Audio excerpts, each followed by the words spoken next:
ਸਵਾਗਤ ਹੈ ਜੀ।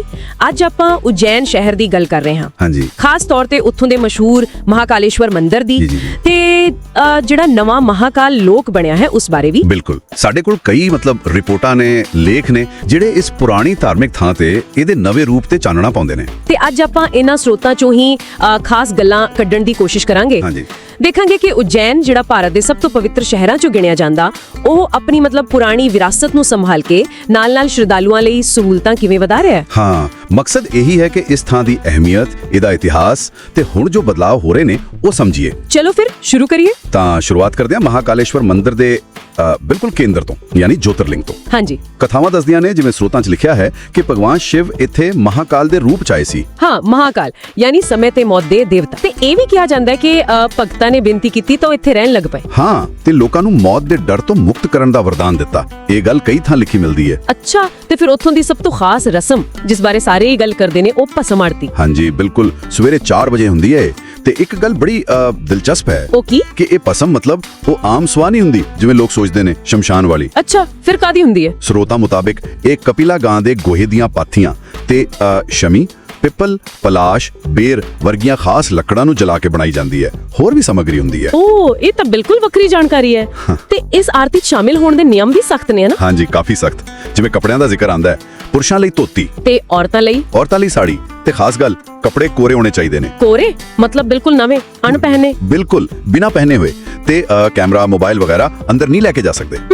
ਸ਼ਾਇਦ ਪਵਿੱਤਰਤਾ ਬਣਾਈ ਰੱਖਣ ਲਈ ਜਾਂ ਸੁਰੱਖਿਆ ਕਰਕੇ। ਹਾਂ, ਇਹੀ ਕਾਰਨ ਹੋ ਸਕਦੇ ਨੇ। ਪਰ ਇੱਕ ਹੋਰ ਗੱਲ ਜਿਹੜੀ ਥੋੜੀ ਚਿੰਤਾ ਵਾਲੀ ਹੈ, ਉਹ ਹੈ ਸ਼ਿਵਲਿੰਗ ਦੇ ਖੁਰਨ ਦੀ ਸਮੱਸਿਆ, ਇਰੋਜਨ ਜਿਹਨੂੰ ਕਹਿੰਦੇ ਨੇ। ਹਾਂਜੀ, ਇਹ ਵੱਡਾ ਮੁੱਦਾ ਬਣਿਆ ਸੀ। ਸਰੋਤ ਦੱਸਦੇ ਨੇ ਕਿ ਗੱਲ ਸੁਪਰੀਮ ਕੋਰਟ ਤੱਕ ਪਹੁੰਚੀ ਸੀ। ਅੱਛਾ, ਫਿਰ ਕੀ ਹੋਇਆ?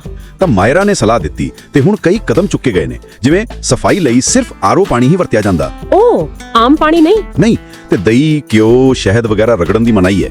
ਹਾਂ, ਥੋੜੀ ਮਾਤਰਾ 'ਚ ਸ਼ੁੱਧ ਦੁੱਧ ਚੜਾ ਸਕਦੇ ਨੇ। ਮਤਲਬ ਕਿ ਵਿਰਾਸਤ ਨੂੰ ਸੰਭਾਲਣ ਲਈ ਹੁਣ ਵਿਗਿਆਨ ਦੀ ਮਦਦ ਲਈ ਜਾ ਰਹੀ ਹੈ। ਬਿਲਕੁਲ ਬਿਲਕੁਲ। ਇਹ ਤਾਂ ਹੋ ਗਈ ਮੰਦਿਰ ਦੇ ਅੰਦਰ ਦੀ ਗੱਲ, ਪਰ ਬਾਹਰ ਤਾਂ ਜਿਵੇਂ ਆਪਾਂ ਸ਼ੁਰੂ 'ਚ ਕਿਹਾ, ਪੂਰਾ ਮਹਾਕਾਲ ਲੋਕ ਬਣ ਗਿਆ।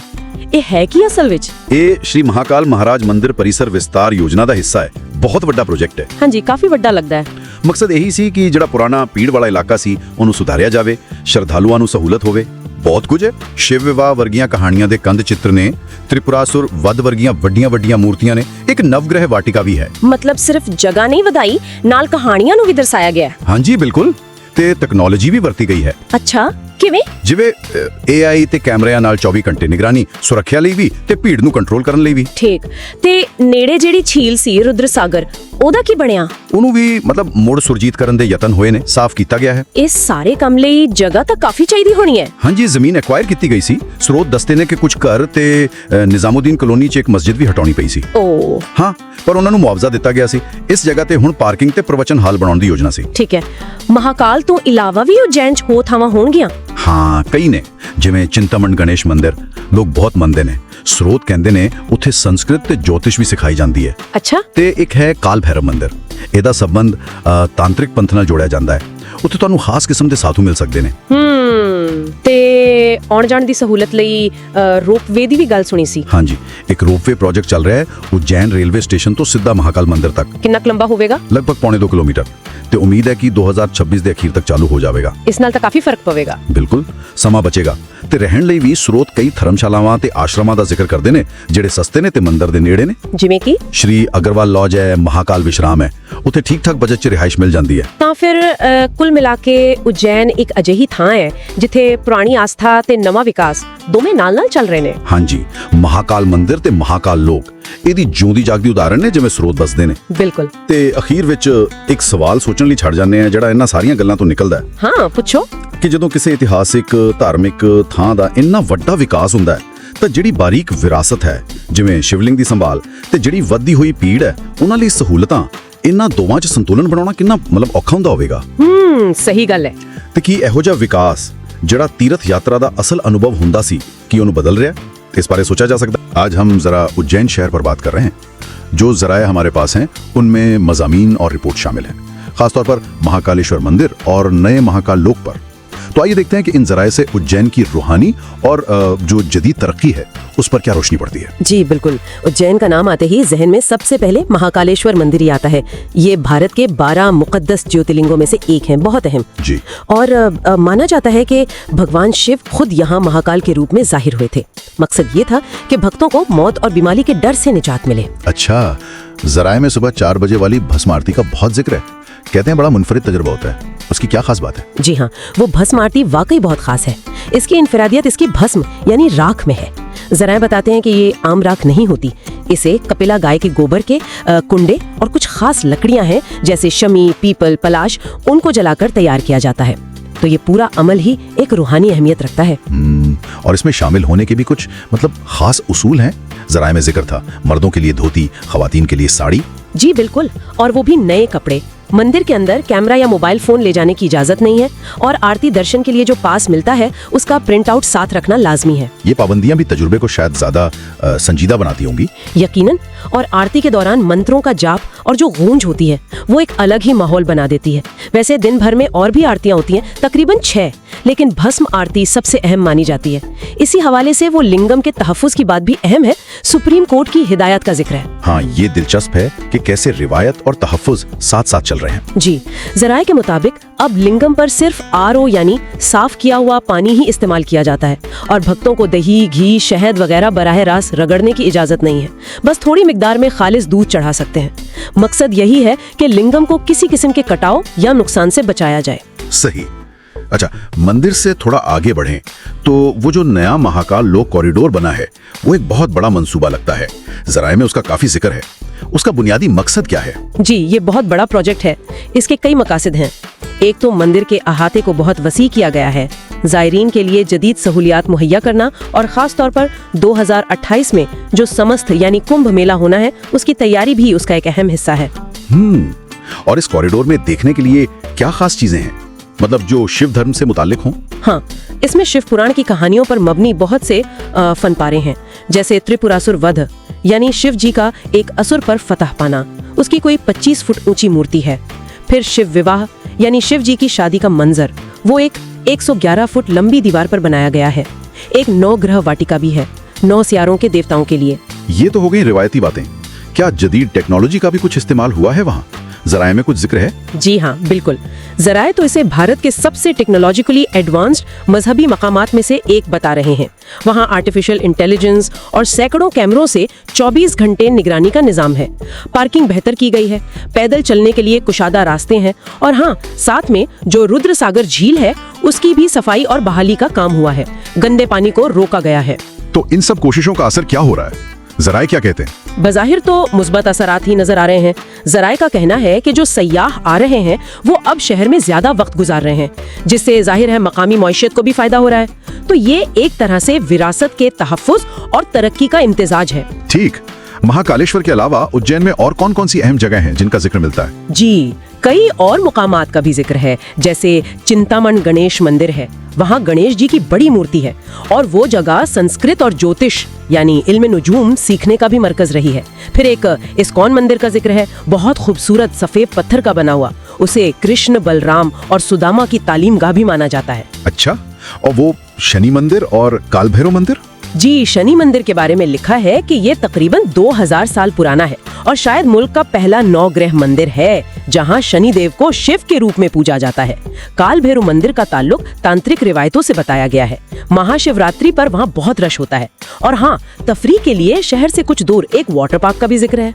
चूंकि इतनी तरक्की हो रही है, जायरीन भी बढ़ रहे होंगे, तो रहने सहने और वहाँ पहुँचने के बारे में क्या मालूमात हैं? रिहाइश के लिए जराए में कुछ मुनासिब कीमत वाले ऑप्शंस का जिक्र है, जैसे महाकाल विश्रम जहां वाईफाई वगैरह के साथ कमरा मिल जाता है, श्री अग्रवाल लॉज जैसे गेस्ट हाउस भी हैं, एसी, नॉन एसी कमरे, पार्किंग, खाने की सहूलत के साथ। और आमदो रफ्त के लिए कोई खास मंसूबा? हाँ, एक बड़ा मंसूबा रोपवे का है।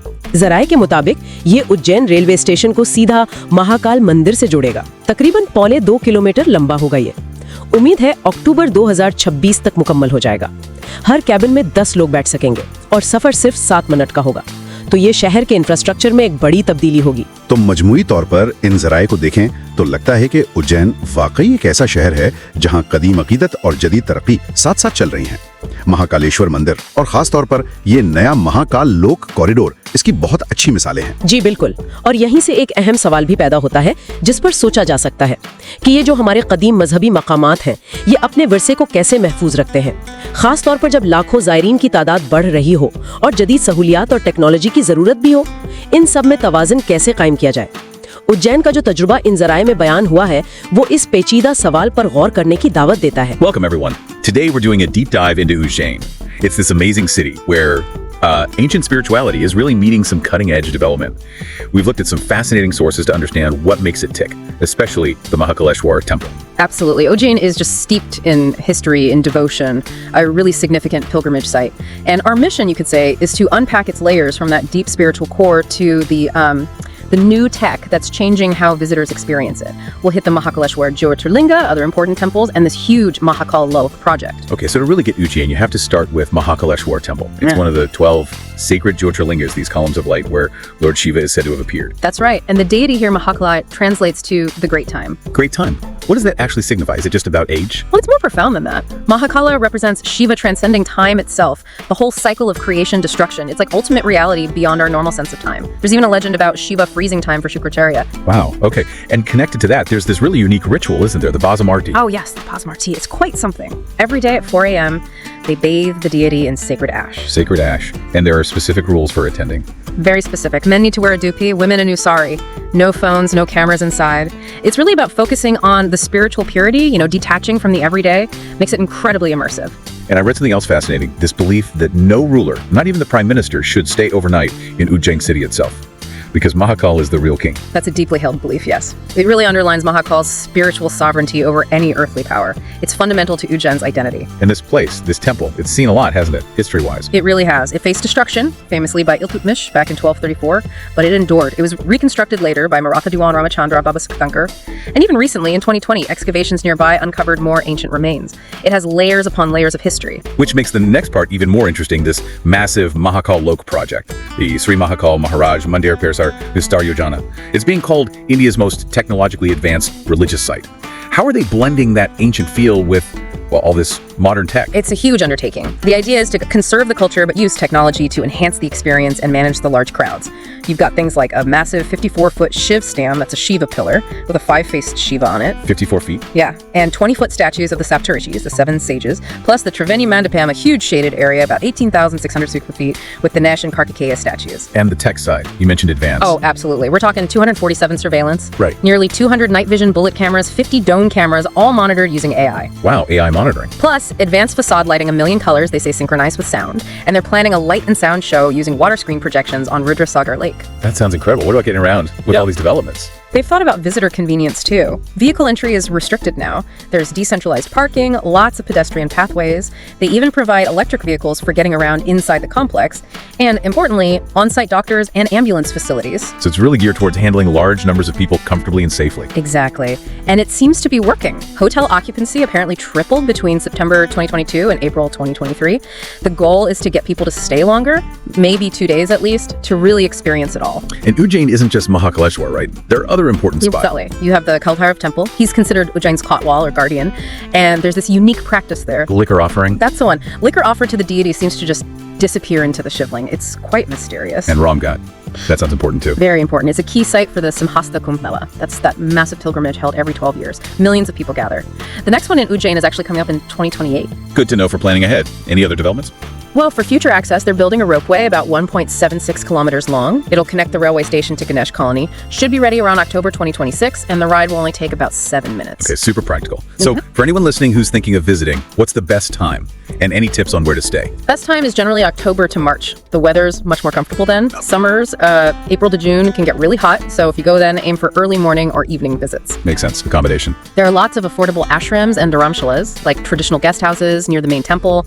Many offer food, clean water, Wi-Fi, parking, the basics you'd need. Great. So it's clear Ujjain isn't just stuck in the past. It's this living, breathing example of how you can honor deep traditions while, embracing modern tools to make them accessible. It really is. And it makes you think, doesn't it? In our fast-changing world, how can other places, other sites rich with history, learn from Ujjain? How do you integrate heritage and technology thoughtfully, ensuring you preserve the essence while making it accessible for everyone for generations to come, without sort of losing its soul in the process? Mahakaleshwar, मृत्यु पर विजय के राजा। अवंतिका के राजा महाकाल। भारत की हृदय स्थली मध्य प्रदेश में पवित्र शिप्रा नदी के तट पर बसी है उज्जैन नगरी, जिसे प्राचीन काल में अवंतिका के नाम से जाना जाता था। ये वही पुण्य भूमि है जहाँ विराजमान है भगवान शिव अपने उस रौद्र और करुणामय स्वरूप में, जो काल के भी महाकाल हैं। महाकालेश्वर ज्योतिर्लिंग ये 12 ज्योतिर्लिंगों में सबसे विशेष और विश्व का एकमात्र दक्षिण मुखी ज्योतिर्लिंग है। दक्षिण दिशा, जिसे मृत्यु की दिशा माना जाता है, कि स्वामी होने के कारण ही महाकाल को मृत्यु पर विजय पाने वाला राजा कहा जाता है। यहाँ का केवल एक ही राजा है, स्वयं महाकाल। एक अनूठी परंपरा, क्यों नहीं रुकते यहाँ राजा। महाकाल की नगरी में एक सदियों पुरानी और अनूठी परंपरा आज भी जीवित है।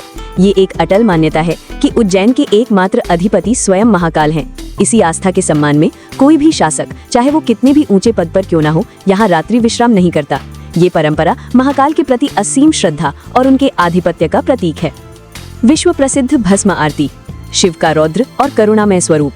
महाकालेश्वर मंदिर की सबसे बड़ी पहचान यहाँ हर दिन सुबह 4 बजे होने वाली भस्म आरती है। ये मात्र एक अनुष्ठान नहीं, बल्कि जीवन और मृत्यु के चक्र का जीवंत दर्शन है। पौराणिक कथा। पौराणिक कथाओं के अनुसार प्राचीन काल में दूषण नामक एक राक्षस ने उज्जैन में भारी आतंक फैला रखा था। जब भक्तों ने भगवान शिव से गुहार लगाई तो वे महाकाल के रूप में प्रकट हुए। उन्होंने उस राक्षस का संहार किया और उसकी चिता की राख को अपने पूरे शरीर पर मल लिया। ये भगवान के वैराग्य और विजय का प्रतीक था। राक्षस की राख को अपने शरीर पर लगाकर महाकाल ने यह संदेश दिया कि सृष्टि की हर वस्तु का अंत इसी भस्म में होना है। इसी गहरे दार्शनिक प्रतीक के साथ यह अद्भुत भस्म आरती की परंपरा आरंभ हुई। भस्म का रहस्य। पहले इस आरती में सचमुच चिता की ताजी भस्म का प्रयोग होता था, जो इस सत्य को दर्शाता था कि ये शरीर नश्वर है। हालांकि समय के साथ इस परंपरा में बदलाव आया है। अब कपिला गाय के गोबर, शमी, पीपल, पलाश और अन्य पवित्र लकड़ियों को जलाकर बनाई गई भस्म का उपयोग किया जाता है। ये पवित्र भस्म हमें जीवन और मृत्यु के उस परम सत्य का बोध कराती है कि ये संसार नश्वर है और केवल शिव ही शाश्वत है। वही आदि है और वही अंत। महाकाल का दर्शन, जीवन का वरदान। महाकाल की नगरी में हर दिन एक उत्सव है, जहां मृत्यु के स्वामी स्वयं भक्तों को जीवन का वरदान देते हैं। यहाँ की भस्म आरती हमें ये एहसास दिलाती है कि भले ही ये शरीर नश्वर है, लेकिन आत्मा अजर अमर है। महाकाल का दर्शन मात्र अकाल मृत्यु के भय को दूर कर देता है और जीवन को एक नई दिशा प्रदान करता है। अतः महाकाल का ये धाम हमें केवल भक्ति का मार्ग ही नहीं दिखाता, बल्कि काल और मृत्यु के भय से परे जाकर जीवन जीने का साहस भी प्रदान करता है।